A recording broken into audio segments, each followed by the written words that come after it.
What's going on, everybody? This is Joseph Conlon coming to you with your NXT review on Thursday, April 30th, 2020. Watched a little bit of NXT last night, right after my review right here on the Big Fred Field channel for AEW, and I watched the rest of it today. Very good show for what I saw this week on NXT. NXT was a very good show, in my opinion. We got the continuation of the Cruiserweight Championship Tournament. We got Miriam versus Charlotte, and we got our main event of Damien Priest versus Keith Lee for the NXT North American Championship.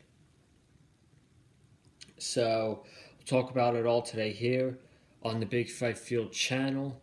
That's all I gotta say for this opener, really. Nothing much to say. It's just a random day, man. I mean, this weather here in New Jersey, it's crazy. This really windy here today.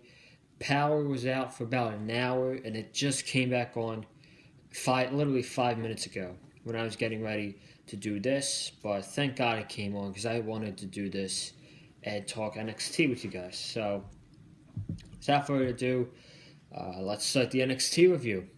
And this show started off with Isaiah Scott versus El Hijo del Fantasma in the NXT Cruiserweight Championship Tournament. Match went about 10 minutes, and Scott got the win with the crucifix roll-up after Fantasma was going for some, I forget who he was going for. I watched his match last night. But Scott countered it nicely into a crucifix, and he got the win. So now in the standings, Fantasma is 1-1, and Isaiah Scott is 1-1. Very good match between these two. I expected nothing else. These guys are great, and only for the short amount of time they got about 10 minutes. The match was still good. So that's my thoughts on Isaiah Scott versus El Hijo del Fantasma. Candice LeRae versus Casey Catanzaro. So we have Candice LeRae, new theme music, new look. She's got the blue hair, and on her Titantron it says Poison. So I don't know if she's calling herself the Poison or something, but she came out, and Johnny Gargano was doing her introduction. She was calling her the person I trust the most, the best wrestler in the world, my true love, Candice LeRae. And she went up against Casey Catanzaro, and the match was pretty decent. The match was 6 minutes. You got Johnny sitting on the ringside, and then Candice LeRae beat her with a move called Wicked Sister. She wrapped her ankles around her ankle. She wrapped Casey's ankles around her ankle, picked her up by the arms, and stomped her hard as hell on the ring mat for the win. This was great. And then after she's walking away, she stops, she goes back, she puts a knee Gargano escape in on Casey Catanzaro, and she's tapping out. And Johnny Gargano's sitting there smiling, and he's sitting there, he's laying on the ring like this. And then Candice comes up and kisses him on the cheek. I love this. I absolutely love this. This was freaking great. Candice LeRae looks outstanding. And by the end of the year, she's going to be the NXT Women's Champion. No doubt in my mind. I don't know if she will be the one to defeat Charlotte. I have no idea. I honestly don't. We'll get to Charlotte. We'll get to Charlotte when we talk about her match with Mia Yim. But I see Candice LeRae definitely being NXT Women's Champion, and at least hopefully going into 2021. But she looked great in this match. I love her finisher too. It looks freaking vicious, very vicious. So then we got a segment called The Newly Bro Show with host Byron Saxton and the guest Timothy Thatcher and Matt Riddle. This was fine. Some segments were funny. Other parts of the show were very, very cringe. Byron Saxton was cringe in this situation. I don't know if he was the proper choice for the host, but I mean, it just goes to show you how funny Matt Riddle is, in my opinion. Matt Riddle is gold, and hopefully he doesn't get screwed up on the main roster. I pray to God when he gets called up, but this was fine for what it was. It was funny. Timothy Thatcher, for one of them,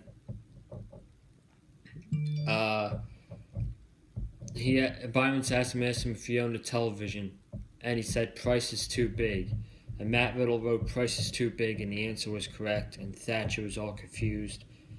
And then during the segment, they got attacked by Marcel Bartel and Fabian Eichner of Imperium. And they laid out Thatcher and Matt Riddle in the ring, hit Thatcher with the top rope elbow, and it looks like a new feud we could be setting up for the NXT Tag Team Championships with Imperium versus Matt Riddle and Timothy Thatcher. How do I see this happening? I could see this going two ways. Number one, Matt Riddle and Timothy Thatcher retain the NXT Tag Team titles. Or two, I could see Imperium defeating Riddle and Thatcher, and then they get a rematch down the line, and Thatcher would turn heel on Matt Riddle to start a feud there. And maybe they'll get Pete Dunne involved when he comes back. But for now, that's how I could see things playing out. More than likely, I see Riddle and Thatcher retaining the titles against Imperium. We see Adam Cole backstage cutting a promo. Says via William Regal, it seems like next week the Velveteen Dream is getting a shot at the NXT Championship against Adam Cole. And Velveteen Dream doesn't know his experience or something like that. And Velveteen's experience is overrated. And next week, Adam Cole's going to put an end to the Velveteen Dream. So they announced next week for the NXT Championship, it's going to be Adam Cole versus Velveteen Dream. Yes, I love both guys. Both guys are probably top 10, one of my favorite wrestlers in the world. But this goes back to what I said last week on the NXT review. If you guys remember, I'll say it again. I don't think they should have had this match in front of an empty arena. A match like Adam Cole versus the Velveteen Dream is going to tell a great story, and that type of a match needs an audience. With the crowd being 50-50, wanting Adam Cole, and the other half wanting Velveteen Dream.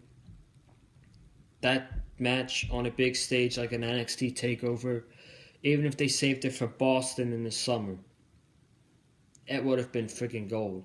And now, we're getting this match next week, empty arena, and I gotta be honest with you, man, I love both guys, but I'm not really sold on Adam Cole versus Velveteen Dream yet. The build has been very, I don't want to say poor. It's been underwhelming, I'll say. The build for Adam Cole and Velveteen Dream has been underwhelming. Part of the reason could be that they don't have an audience to feed off of because of uncertain of circumstances going around right now, but I feel like if we weren't going through this, we'd be in a whole different level, and these guys would have had almost 5-star match on a stage like Takeover. So then we see Mia Yim versus Charlotte.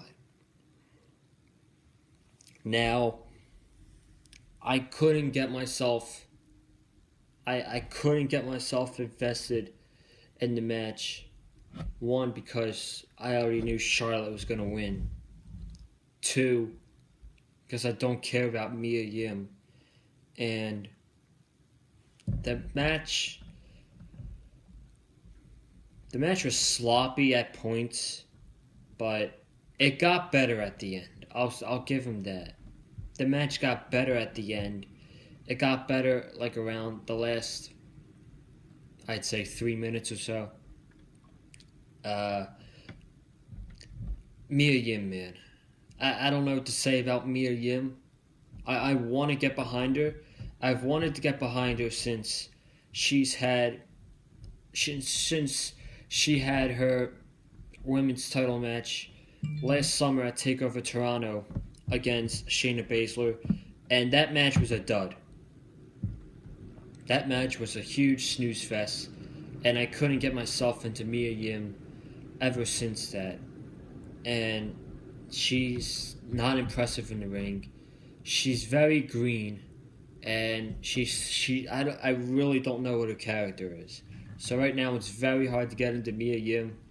Charlotte, we've already been through this. I'm not going to rage about it. Charlotte is devaluing the NXT women's division, in my opinion. Yes, people are going to say she's a ratings draw, but quite frankly, she's not a ratings draw. She was on NXT last week, and they lost the ratings. I don't want to be that type of guy, but she's not a ratings draw, and the ratings haven't came out today yet, but we'll see at 4 o'clock, 4:30, the ratings between AEW and NXT. But, I mean, Charlotte wins with a figure 8.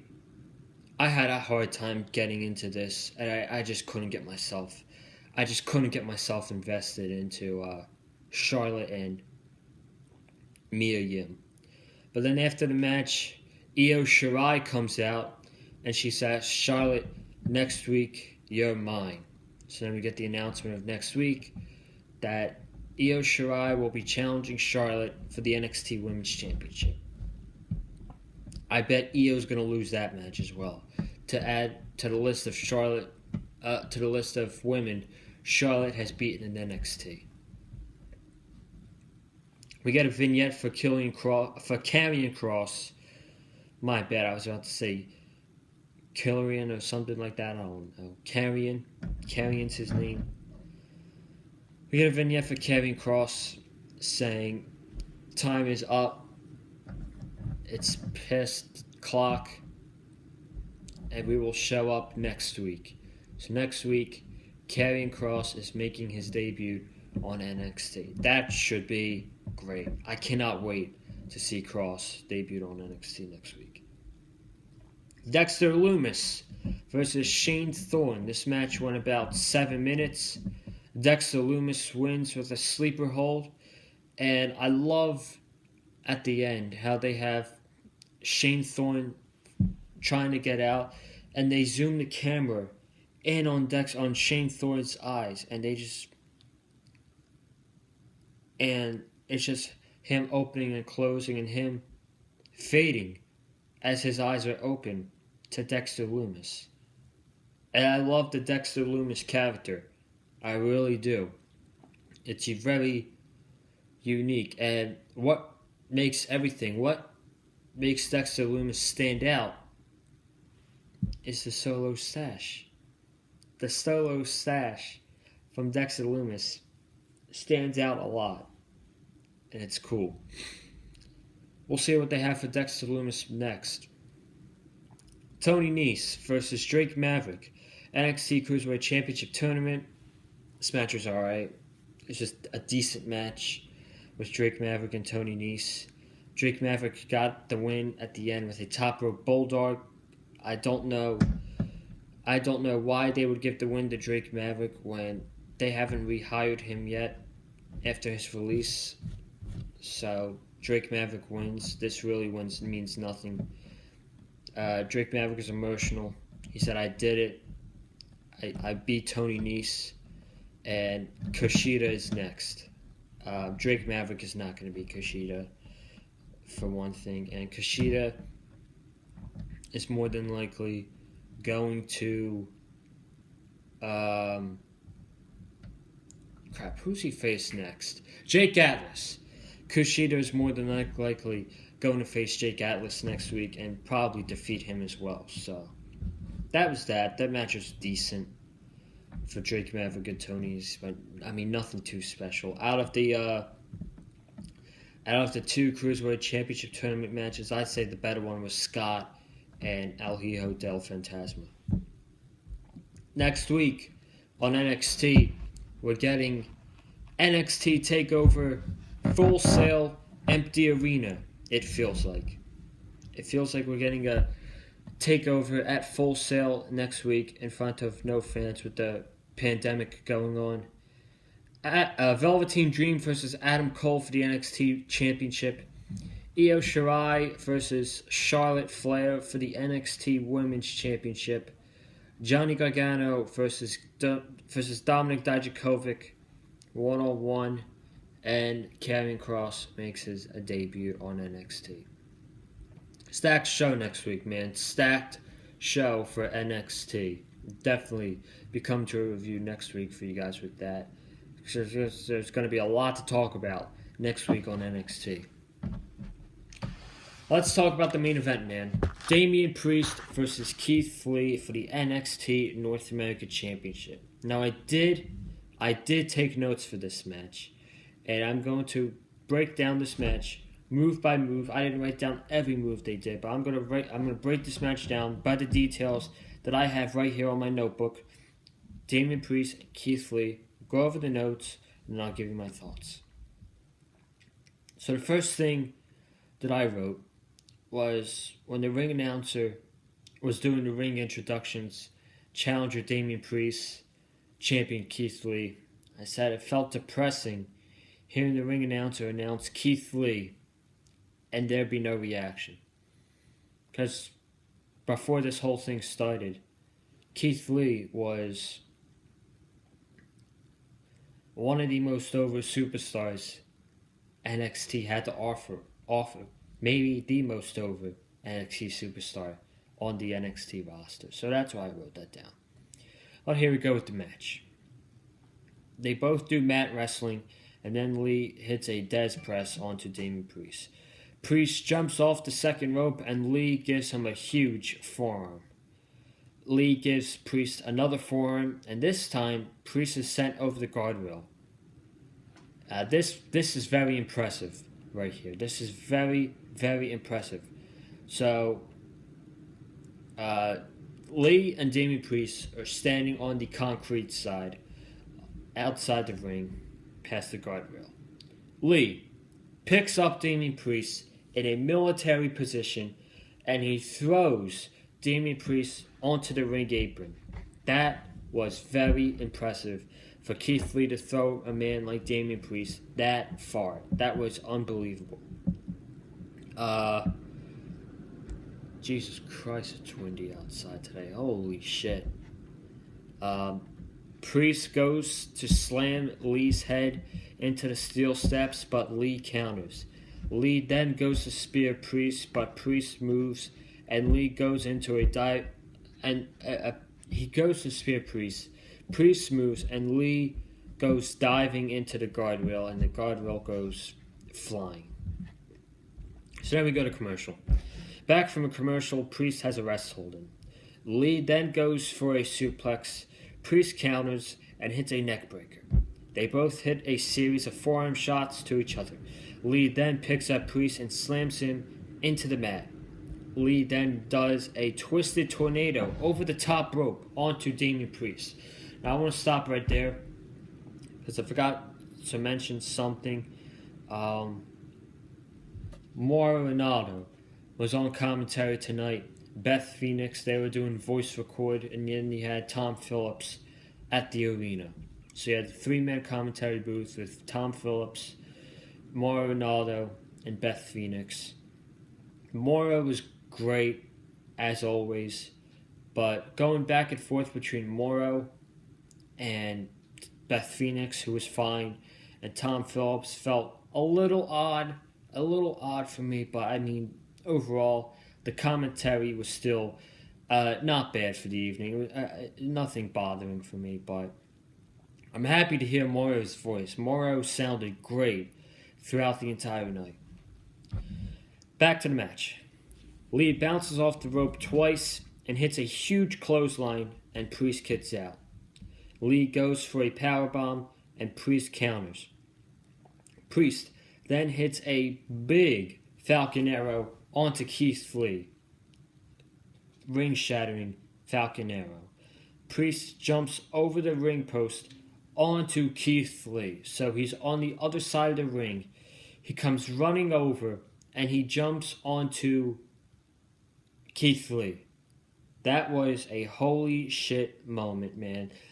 That gave me flashbacks of when Ricochet did a dive over the ring post to Johnny Gargano at NXT TakeOver Phoenix in 2019. That spot was unbelievable. Unbelievable. In my opinion, this spot with Priest and Keith Lee was probably the spot of the match. This was very impressive. For a big man like Damien Priest to jump over the post like that is frightening. It's frightening. So then Priest hits a cyclone kick from the top rope onto Keith Lee for a kick out.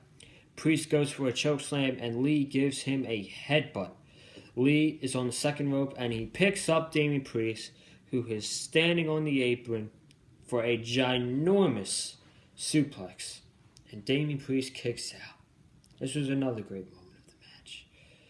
Priest hits a chokeslam. I think that's his finisher, the chokeslam. And Keith Lee kicks out. And now Damien Priest, he's throwing a fit. He's pissed off. He's crying at the ref. That wasn't three. So now Damien Priest is frustrated. He grabs his nightstick and the North American Championship. I don't know why he grabbed the title, but he grabbed the title.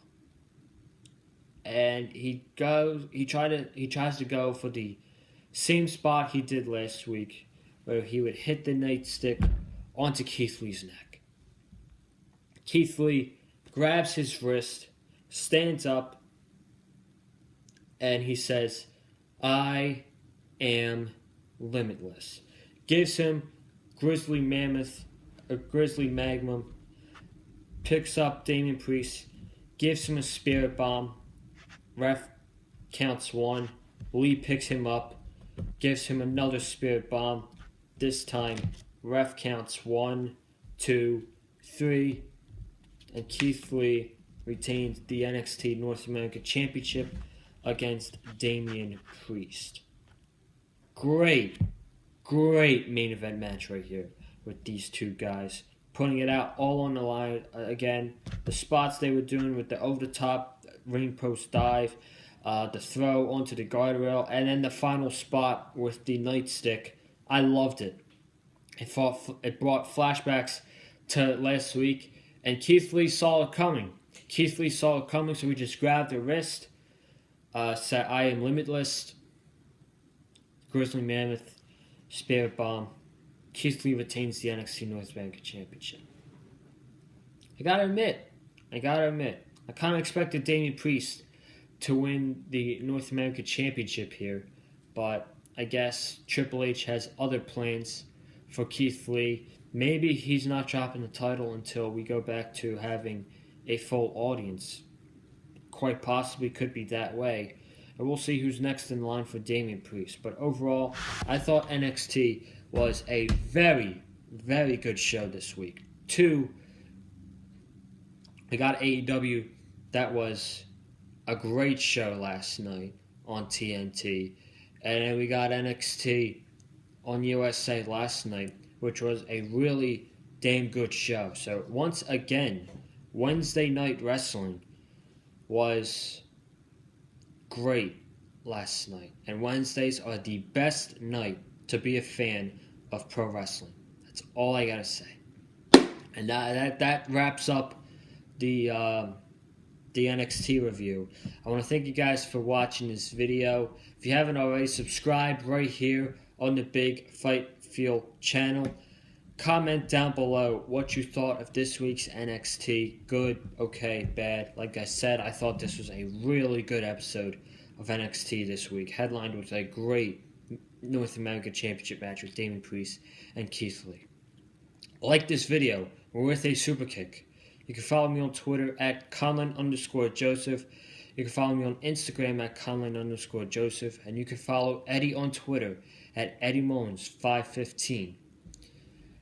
Guys, I gotta say one thing before I get out of here today. I will be on the Blue Riot podcast tomorrow with the host, Colton, along with my good friend, DJ Storms, as we talk about our 5 favorite matches we've ever seen in pro wrestling. Again, that'll be up on on his Blue Riot podcast app tomorrow, 12 o'clock Eastern Time. You're not going to want to miss it.